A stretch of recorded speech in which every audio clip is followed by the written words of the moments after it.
Faz agora 500 anos que foi assinado o Tratado de Tordesilhas. Tem-se falado muito de Tordesilhas, acho que já toda a gente sabe o que foi Tordesilhas, mas mesmo assim eu não queria deixar passar a data sem falar de Tordesilhas. O Tratado de Tordesilhas surge na sequência da viagem do Colombo. Colombo é um jovem de grande talento, ele viveu aqui em Portugal vários anos, sabia que havia um projeto português de chegar à Índia diretamente por mar e também sabia, como toda a gente sabia, que o mundo era redondo. Era tão redondo como esta fonte. Isto não é o globo do mundo. Isto é uma fonte na pousada dos Loios, em Évora, mas serve perfeitamente para explicar o que pretendo. O Colombo dizia o seguinte: se Portugal é aqui e a Índia é aqui, e se o mundo é redondo, tanto faz ir por aqui, como o rei queria, como ir por aqui. E era este o projeto dele. Claro, se é redondo, chega sempre ao mesmo sítio. O rei de Portugal pensou nisso, não aceitou, ele foi ter com os reis católicos, que aceitaram. Em 1492 ele fez realmente a viagem por aqui e chegou a um sítio, parou, havia lá umas terras, e ele disse: cá está a Índia, cá está. E voltou. Curioso, ele não voltou a Espanha, voltou a Lisboa. E foi dizer ao rei Dom João II: pronto, era como eu pensava, já achei a Índia. Eu penso que a cena seguinte deve ter sido mais ou menos assim. Cristóvão, disseram-me que chegastes à Índia. Senhor, cheguei. E onde era a Índia que tu chegaste? Era mais ou menos tantos graus de... E aqui há o rei... Mas se assim é, essa Índia é aqui. Tu sabes que eu combinei com el rei de Castela, no Tratado das Alcáçovas, tudo quanto ficar abaixo das Canárias é para Portugal, tudo quanto ficar para cima é para el rei de Castela. Repara bem, Cristóvão, as ilhas que tu descobriste são aqui. Sabemos onde foi essa conversa. Foi em Val do Paraíso, ali perto de Aveiras de Cima. Diz que o rei estava sentado debaixo de uma nogueira, havia nozes caídas, e o rei ouvia o navegador com tanta fúria que ele aparentava uma grande calma, mas com os dedos agarrava das nozes e rebentava-as nos dedos. Cristóvão, bem vês que essas terras são minhas. Mas o navegador respondia: senhor, quem me pagou foi ao rei de Castela. Vós não aceitastes o meu projeto. Estas terras são para eles. Bom, foi que se surgir o conflito. Um conflito que podia ter dado uma guerra, mas o rei de Portugal e o rei de Castela tiveram o tino bastante para resolver pela diplomacia uma questão que a guerra nunca resolveria. E é isso que se vem a aclarar no Tratado de Tordesilhas. Mandámos os nossos embaixadores, Castela mandou os seus embaixadores e combinaram uma coisa: em vez da tal paralela que passava pelas Canárias, agora adota-se um meridiano.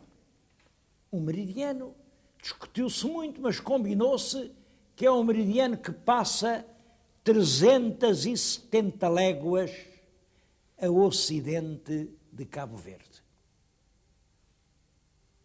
O meridiano é mais ou menos este que eu estou aqui a fixar neste globo. Como vê, este meridiano inclui na zona portuguesa uma larga parte do Brasil.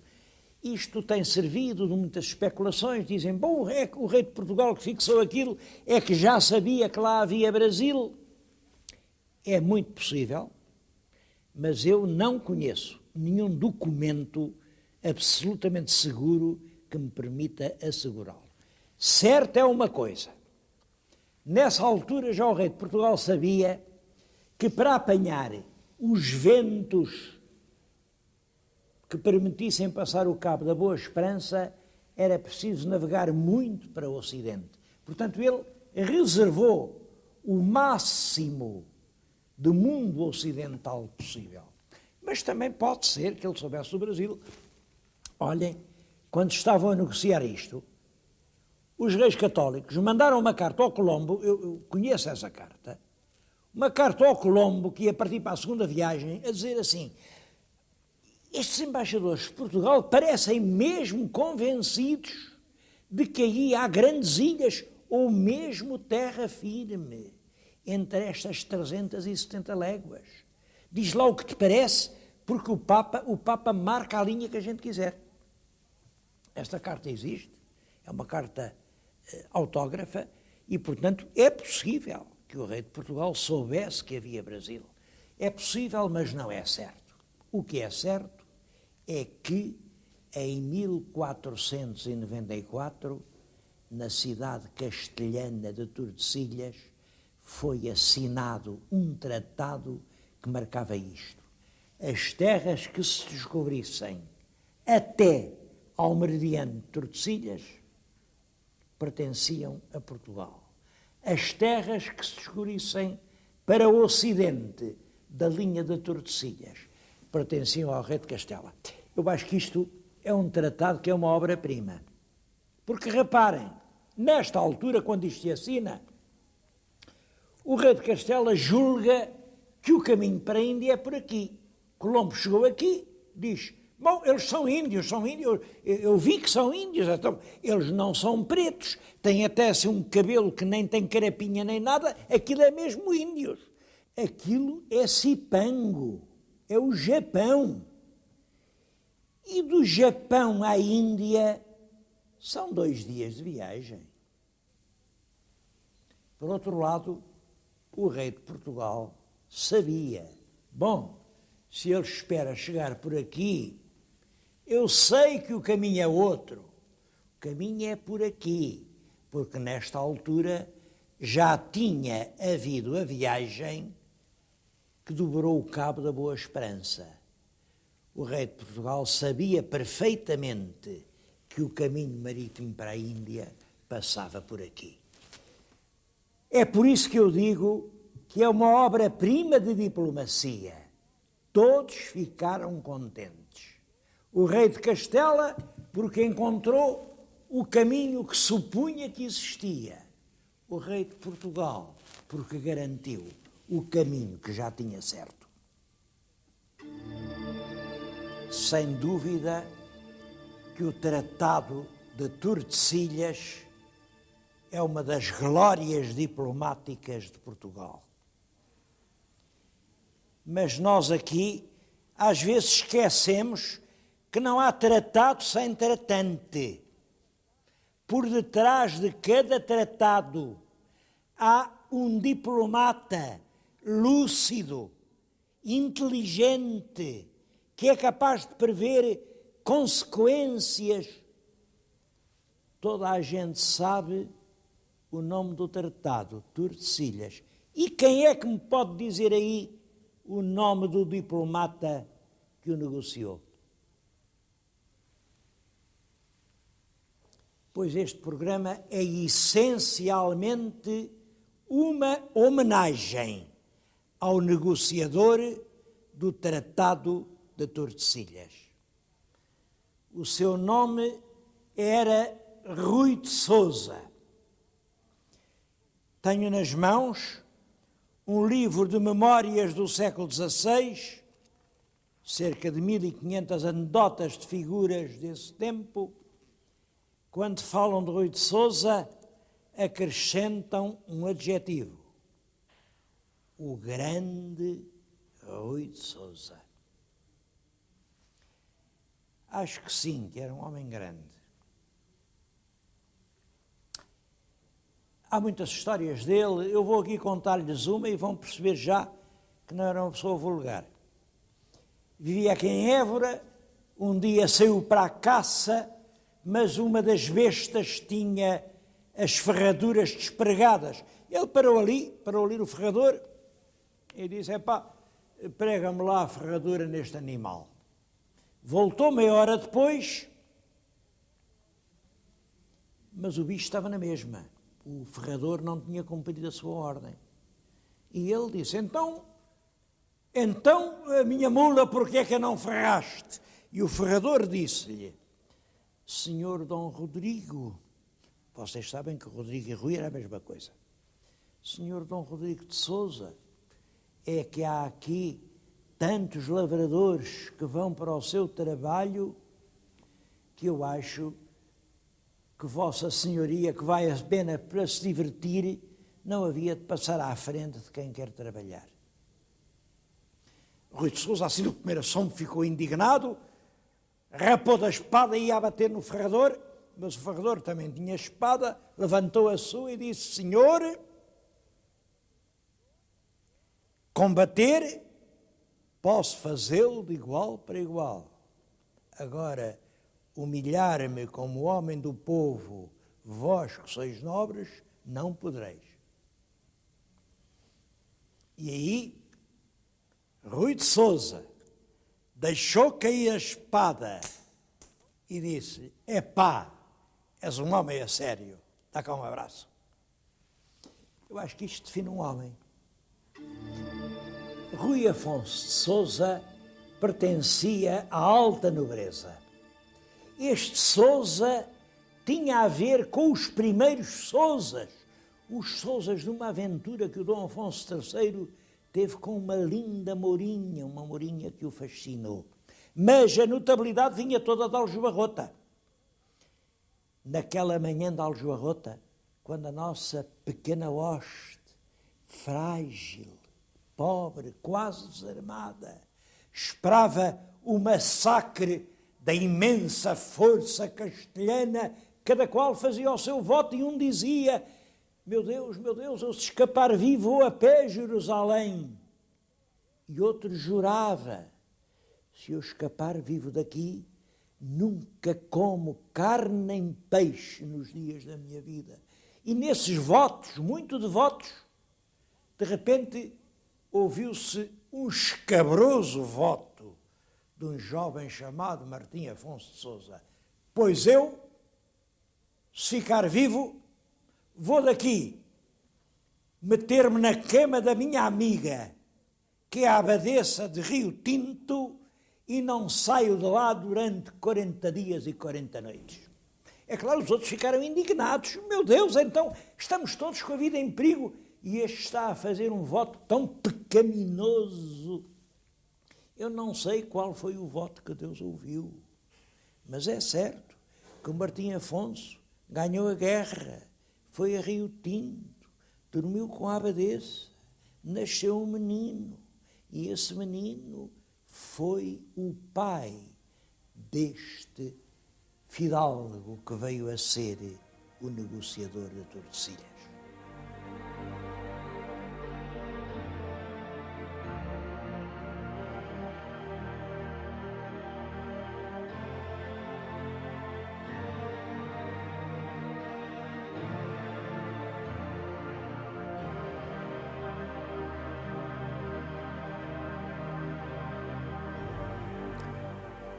Rui de Sousa foi, durante a vida, incumbido das mais difíceis missões diplomáticas. Antes da guerra com Castela, foi ele que foi lá para tentar convencer de que era mais fácil resolver pela paz que pela guerra aquela questão. Não conseguiu nada e, como sabem, foi o que se perdeu, porque a gente só perdeu com a guerra. Ele foi à Inglaterra e foi ele que conseguiu que a Inglaterra reconhecesse o direito português aos mares da Guiné, A Inglaterra esteve sempre do nosso lado nessa questão.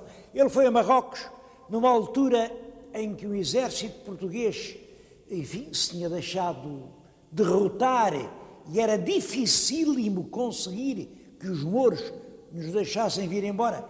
Ele conseguiu isso, mas foi ele quem esteve no Congo e construiu a primeira catedral portuguesa no Reino do Congo. Eu ainda vi essas ruínas, eram ruínas de pedra negra, e ouvi uma mulher que me dizia que era a rainha do Congo. Bom, essa catedral de São Salvador do Congo foi construída por este Rui de Sousa.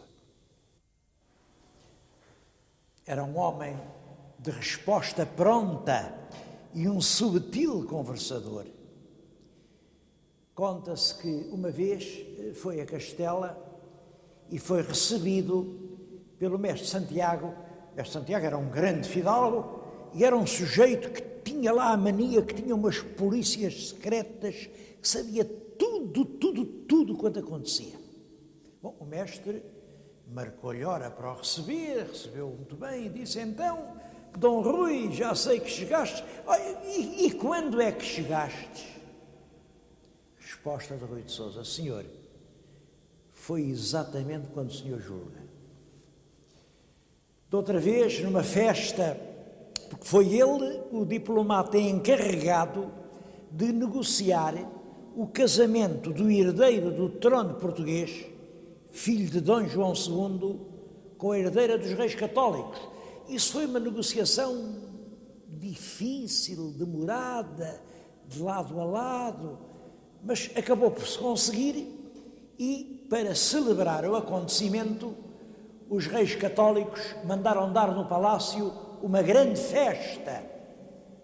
Tudo andava à volta do nosso embaixador, porque era um homem fascinante. As coisas ditas por ele ganhavam uma beleza, um esplendor que a própria Rainha Isabel, o próprio rei Fernando estavam ali pendurados, deslumbrados a ouvi-lo. Bom, até que a rainha pensou que já tinha passado tempo a mais, e aí disse: Dom Rui, já chega, está a fazer-se tarde, é muito tarde, vamos embora.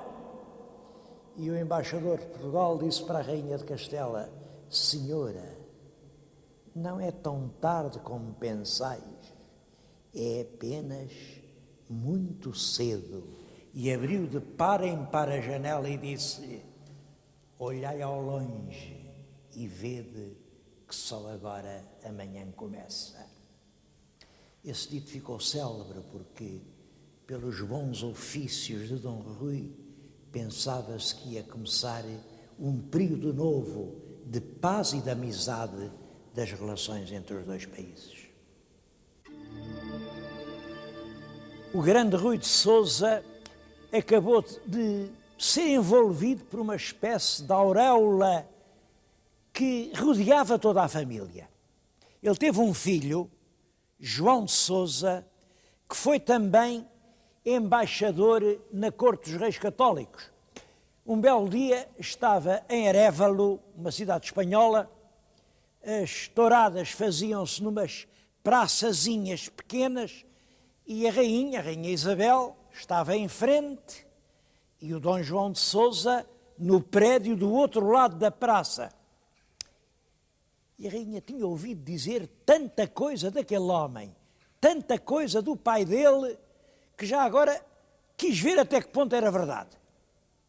E mandou-lhe um recado: Dom João, estais do outro lado da praça, vindo eu quero receber-vos aqui, quero ter-vos mesmo ao meu lado.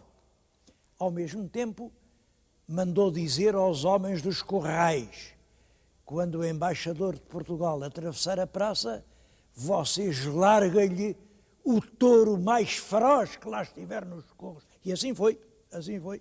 Vinha o embaixador de Portugal, todo solene, a caminho, largam-lhe o touro, só que ele percebeu, espera a fera, tira a espada e, imperturbável, mete-lhe a fundo e fulminou-o.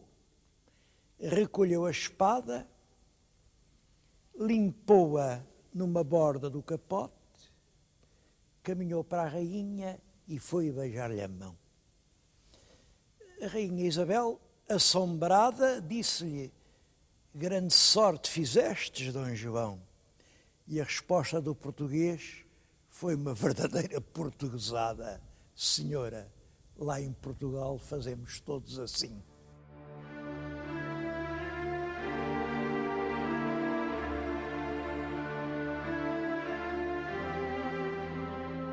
Recordam-se de que quando passámos em Ourém, vimos o vulto do conde de Ourém, que dormia solitário no seu túmulo, e deu nessa altura ter recordado, à hora da morte, os padres insistiam com ele: Senhor Conde, por que não casa com esta dona? Viveu com ela toda a vida, tem filhos dela. E o conde respondia: quem é essa mulher para casar com um homem como eu? Pois bem, o filho dessa união está além, foi bispo de Évora, é a sua memória sepulcral. E os filhos dele foram os primeiros condes do Vimioso, que adotaram como apelido a palavra Portugal. Havemos de ir ao Vimioso para recordar esta família.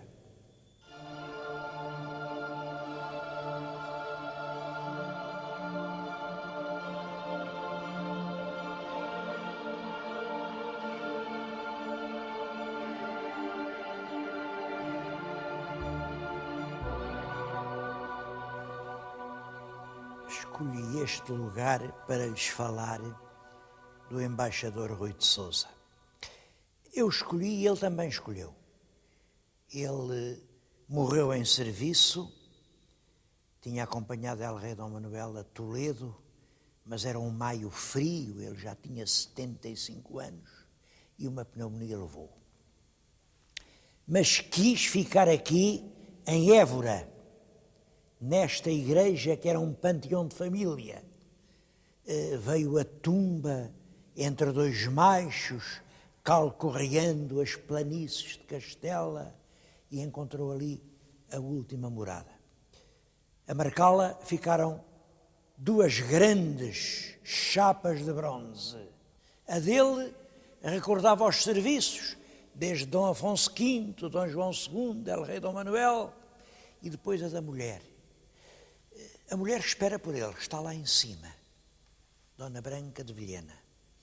Mas ele saiu, foi em serviço, está agora na Torre do Tombo. Está em Lisboa a falar de Tordesilhas, a última missão do nosso embaixador.